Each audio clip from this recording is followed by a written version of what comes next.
Bismillahirrahmanirrahim. Assalamualaikum warahmatullahi wabarakatuh. Perkenalkan, nama saya Usran, kelas S1, semester 2 dari kampus Stein Majene. Tujuan saya membuat video ini karena saya mendapat tugas dari dosen, yaitu membuat sebuah video dengan menjawab 5 soal. Langsung saja, soal yang pertama ialah coba jelaskan cara mazhab Imam Hanafi dan Maliki dalam memutuskan sebuah hukum. Menurut mazhab Hanafi yang didirikan oleh Abu Hanifah, dikenal dengan pendekatan fleksibel dan rasionalnya terhadap hukum Islam.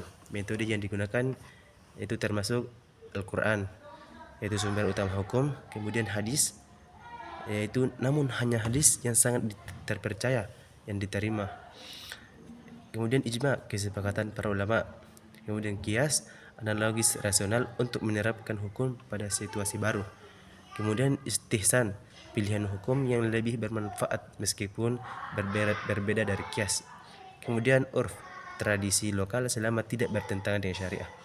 Sedangkan menurut mazhab Maliki yang didirikan oleh Imam Malik bin Anas, mazhab Maliki lebih berfokus pada praktik penduduk Madinah dan tradisi. Salah satunya ialah Al-Quran dan hadis, itu sebagai sumber utama. Kemudian amal ahlu al-Madinah, praktik penduduk Madinah dianggap sebagai bukti hukum yang kuat. Kemudian ijma, yaitu kesepakatan ulama. Kemudian qiyas, analogis rasional. Kemudian istislah, yaitu menerapkan hukum berdasarkan kemaslahatan umum. Kemudian urf, tradisi lokal juga dipertimbangkan. Kemudian soal yang kedua ialah coba jelaskan perbedaan ahlu ra'yi dan ahlu hadis terhadap pandangan hukum Islam. Ahlu ra'yi lebih mengutamakan penggunaan akal dan ijtihad dalam memutuskan sebuah hukum, terutama ketika teks-teks suci Al-Quran dan hadis tidak memberikan jawaban yang eksplisit. Mazhab Hanafi juga termasuk dalam kelompok ini. Sedangkan ahlu hadis lebih mengutamakan teks-teks hadis sebagai sumber utama hukum dan lebih cenderung konservatif dalam interpretasi hukum. Mereka lebih mengutamakan literalitas nas dan cenderung skeptis terhadap penggunaan akal yang terlalu bebas. Mazhab Hanbali dan Syafi'i cenderung lebih mendekati kelompok ini. Kemudian soal yang ketiga, jelaskan kondisi penerapan syariah Islam pada masa Hindia Belanda.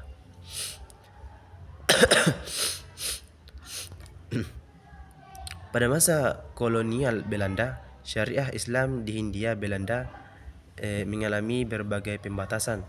Pemerintah kolonial mengadopsi kebijakan yang berusaha mengatur dan membatasi penerapan syariah, terutama dalam bidang pernikahan, perceraian, dan waris. Pengadilan agama diakui tetapi berada di bawah kendali dan pengawasan pemerintah kolonial. Hukum Islam diterapkan secara terbatas dan hanya dalam hal-hal tertentu yang berkaitan dengan hukum keluarga. Kemudian soal yang keempat, jelaskan apa yang dimaksud dengan Islam Nusantara dan perkembangannya. Islam Nusantara adalah istilah yang digunakan untuk menggambarkan bentuk Islam yang berkembang di Indonesia yang dipengaruhi oleh budaya lokal. Konsep ini menggabungkan ajaran Islam dengan tradisi dan budaya lokal sehingga menciptakan sebuah praktik keislaman yang unik.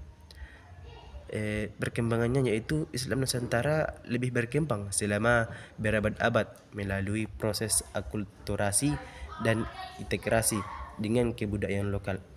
Ini terlihat dalam berbagai praktik budaya seperti wayang, gamelan, dan tradisi-tradisi lokal lainnya yang dipadukan dengan nilai-nilai Islam. Ulama-ulama lokal, pesantren, dan organisasi keagamaan seperti Nahdlatul Ulama berperan penting dalam menjaga dan mengembangkan Islam Nusantara. Kemudian soal yang terakhir ialah jelaskan salah satu contoh penerapan syariah Islam di Indonesia. Salah satu contoh penerapan syariah Islam di Indonesia adalah penerapan hukum syariah di Provinsi Aceh. Aceh diberi hak khusus untuk menerapkan hukum syariah melalui kanun, yaitu atau peraturan daerah. Beberapa aspek yang diatur yaitu peraturan berpakaian, yaitu kewajiban memakai busana muslim bagi warga muslim. Kemudian penerapan hudud, hukuman untuk pelanggaran-pelanggaran tertentu seperti zina, judi, dan minuman keras. Kemudian pengaturan kehidupan sosial seperti larangan khalwat yaitu atau berduaan antara pria dan wanita yang bukan mahram, dan perlindungan hak-hak perempuan. Demikianlah yang bisa saya sampaikan tadi, yaitu menjawab 5 soal. Dan saya akhiri. Assalamualaikum warahmatullahi wabarakatuh.